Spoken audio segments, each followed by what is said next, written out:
change the message that I'm preaching. Amazing everything. After we have received the word of God, people will be amazed. Amazing You will never be on fire for God until you decide, I want to be on fire for God. Because it is not enough ukuba umzalwane on a relationship with uNkulunkulu only on a Sunday. Follow your vision, follow your dream, follow God in your life. Amazing King. He's an amazing everything. Mabe ngayisummarize intshumayelo yami bengathi pressing on towards your goal. Pressing on towards your goal. Alibonge igama lenkosi. Empilweni bazalwane mawuzophila kahle uphile impilo ene fulfillment. Phile impilo eyaphambili. Kumele ube umuntu one goal empilweni. Alibonge igama lenkosi. Abanye ke bathi khona ama short goals. Bese kuba khona ama long term goals. Ngamanye masifuna kube khona lento ofuna ukuyi-achieve esikhathini esithize. Alibonge igama lenkosi. Impilo ke bazalwane iphileka kamnandi ma umuntu onjalo kukhona la o-aime khona. Ma uzophila nje emhlabeni udle ulale uhamba uye toilet uphinde uvuke futhi udle ulale bese uye toilet ingekho lento ofuna ukuyibona uyi-achieve empilweni. Impilo ivamise ukuba miserable. Pressing on towards the goal. You have to know ukuthi yini engiyi-aimile, yini engifuna ukuyi-achieve kunyaka ka-2014. Imapha amagxathe engifuna ukuthi mawuphela unyaka ngibe ngikwazile ukuwabamba. Alibonke igama lenkosi. In fact, let me tell you, many people bacabanga ukuthi kuzube namagoli empilweni you need money. No. Sometimes udinga ukuba nesithombe nje. Alibonke igama lenkosi. If that picture is strong enough and you believe in it, it is the miracle working power of God as a creator opportunities, as a resources aqhamuke for that dream to come to pass. Abantu who have achieved great things akubona abantu abebenemali but abantu abebenephupho elistrong. Alibonke igama lenkosi. Bakholelwa kwinto abayiphuphayo. Alibonke igama lenkosi. Bas prepare enough imali ingakafiki ukuthi I am ready for this. Alibonke igama lenkosi. Then the provision came. Noma uNkulunkulu began to make the way ngoba bekhona iphupho. The biggest mistake ongayenza ukuthi uhlala uthi ayikho into engayiplana ngoba yonke into ifuna imali. Planner and believe God. Let the Bible commit your plans to the Lord and He will make izindlela zakho bezenjani ziphumelele. Hayi basatshela umakhelwane kuyamuvwa kuyiwe phambili. Paul, I'm pressing towards the goal. Udike iyodwa into engenzayo. Udingikhohlwa ongemumva. Bazalwane, it is true kunezinto uma singazikhohlwa ezingasilimaza empilweni. Ngiyangizwa bazalwane bami. Kunezinto ekumele decide ukuthi lena ngifuna ukuyikhohlwa ukuze ngikwazi ukufinyelela kwi-destiny yami. Ngoba uma ungayikhohlwa lonto iqeda amandla ikuphula back ikwenza ukuthi nekusasa ulibuke njengepast.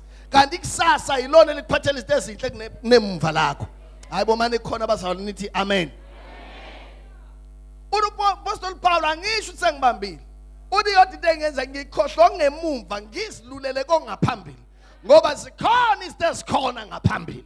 Njengoba uqalile unyaka zikhona izinto uNkulunkulu afuna ukuyirelease empilweni yakho. Zikhona izibusisa, khona amandla, ikhona ifavor, ikhona igrace, ikhona iminyango uNkulunkulu afuna ukuvulela yona in 2014. So when you don't move forward, you will end up not receiving the things uNkulunkulu akuhlelele zona kunyaka ka-2014. Amen.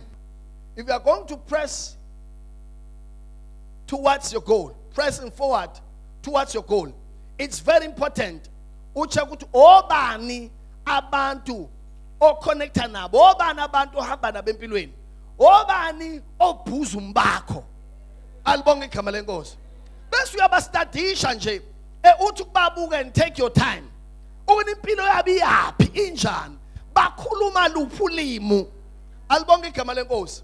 Awukwazi wena ukukhuluma indaba ukuthi ubuyele esikoleni uthi uyofunda But abangani bakhe abantu ababhema intsango. Abantu aba-negative ngendaba yemfundo. Abantu abangakholelwa kwimfundo. Ngeke leyo dream ukwazi ukuyi-achieve. Ngoba bazokulekelela ukuthi u-abort lento pregnant yona. Nangizwe nibazalwane bami. If you want to go into business, awukwazi ukuhamba nabantu asebehlulekile ebhizinisini baze balivala. Ngoba bazokutshela ukuthi lento izamayo nathi ayizama. It did not work for us. For you to have a business, you must have a connection. How many people do you know? What connections do you have, Kamaspal? What connections do you have, government and all those things? So, ngayizama mfowethu uyahluleka. Ebese nawe ezophefumula ukufeyila kwakhe phezu kwempilo yakho.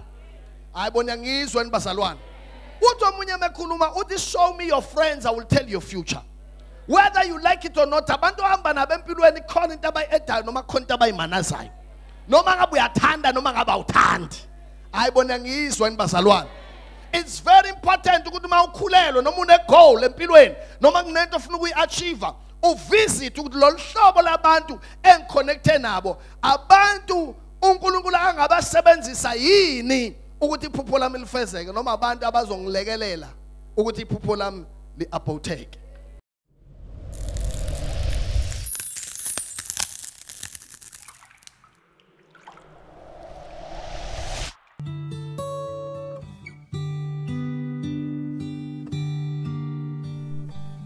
If you're not yet born again, we invite you to make Jesus Christ the Lord of your life by praying this prayer. Dear God in heaven, I come to you in the name of Jesus. I acknowledge that I am a sinner, for I am in need of your forgiveness. I believe that your only begotten Son, Jesus Christ, shed his precious blood on the cross of Calvary and died for my sins. For your word says, if we confess with our mouth and believe in our hearts that God raised Jesus from the dead, we shall be saved.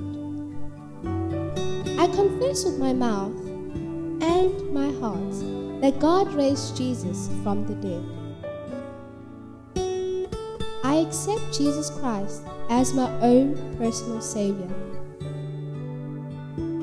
And according to His word, right now I am saved.